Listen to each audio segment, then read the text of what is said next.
Welcome to the Scottish Rite Freemasonry channel. I'm Maynard Edwards, 33rd degree, along with brother Chris Ruli, 32nd degree, KCCH historian and author. Scottish Rite on the road. Yeah, we're in Seattle, and we're here for the Conference of Grand Masters in North America. What is the Conference of Grand Masters? We're going to talk about this inside, but just very briefly.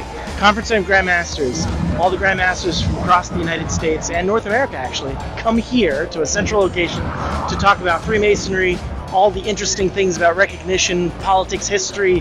It's fun. It's just great. So welcome to the vendor area of the Conference of Grand Masters. I feel like we're doing Antiques Roadshow where we're here, and this Masonic bauble is worth nothing. And so we've got folks selling things. We've got different Masonic organizations that we're going to talk to.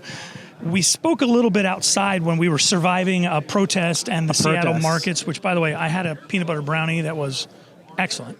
How much was the peanut butter? I think it was $4. Seattle prices. It was $4. It wasn't terrible. It was homemade. It was good.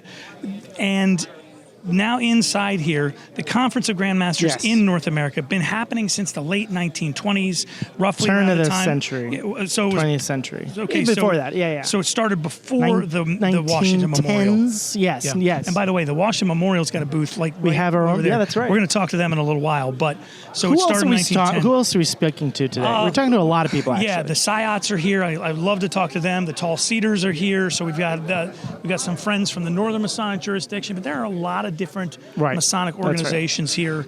We'll talk to as many as we can. Right. And the question is exactly what happens, what is this about in terms of Masonic, law, Masonic tradition, what goes on here? Well, in the past, and even today, in the past there are a lot of questions that some Grand Lodges can't answer by themselves. And so the Conference of Grand Masters serves as an opportunity for Grand Masters, Grand Secretaries, people in leadership in state Grand Lodges to come together and figure out tough questions that you really can't answer by a siloed one person. Sort of think of it as a constitutional convention. So, as an example, give me an example. Groups come together. Are we talking about recognition? Okay, that's right. Recognition. Recognition is often a good one. Sometimes there are issues related to how we're going to plan something, or what does a specific jurisdictional, jurisprudence question look like, and how are we going to answer that question? So a lot of those types of things come up. Now, in the mid-19th centuries, there were 1910s. No, I don't mean 1900s. The mid-19th century. Yes. They had the Baltimore conventions where they came together and they would decide on ritual and how people were going to wear their aprons and things of that nature, and there was some infighting back and forth with that. Is this sort of the second generation of that? Yeah, it is. Because there are oftentimes issues that arise, and so where do you bring it up? You bring it up in these types of venues, Conference of Grand Masters.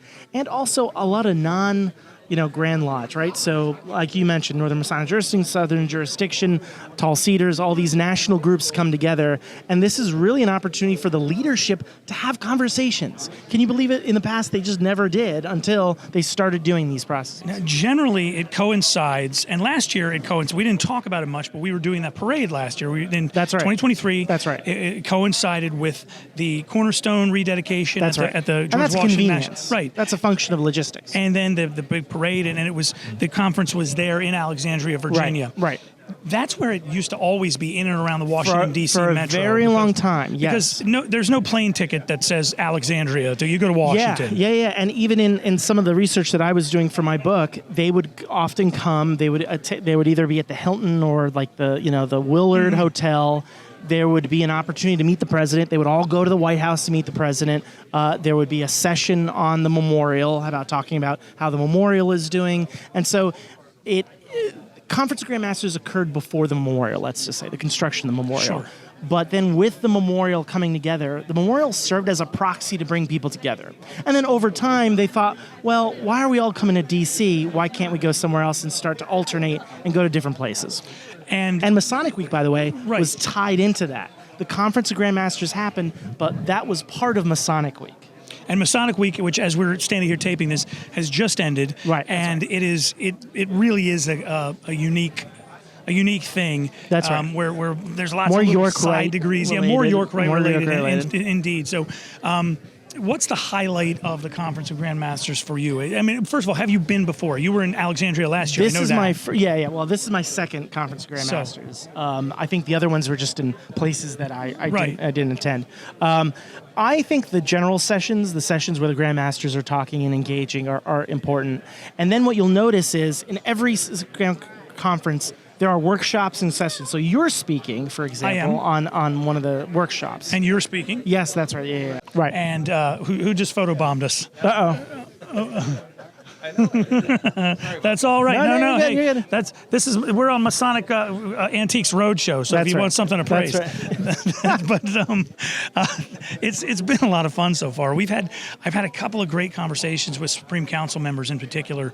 So I'm really looking forward to being able to sit down with some of Masonry's leaders and say, here's another photo. Hello, my brother. I just want to shake your hand. How are you? You're coming out for Hawaii. Brother, I'll come to Hawaii anytime you want. Here's the thing you're missing out. Maynard's kind of a big deal around here. He's kind of a celebrity. I don't care who's paying as long as I get to Hawaii. But he gets all these people coming up to him. That's past Grandmaster Marty Alexander from Hawaii, who is a dear friend. Hawaii. Yeah, and he wants us to come to Hawaii. Well, he wants me to come to Hawaii. He didn't say a word about you, but one day. Yeah. I got news for you, I'll brother. be his roadie. I'll bring if you think either of us cameras if you think either of us is getting to Hawaii without our wives right with us, that's a good point. They might pay for you and I to fly to Hawaii. That's a good point. But until the ladies can come, funny how that happens. Yeah, right.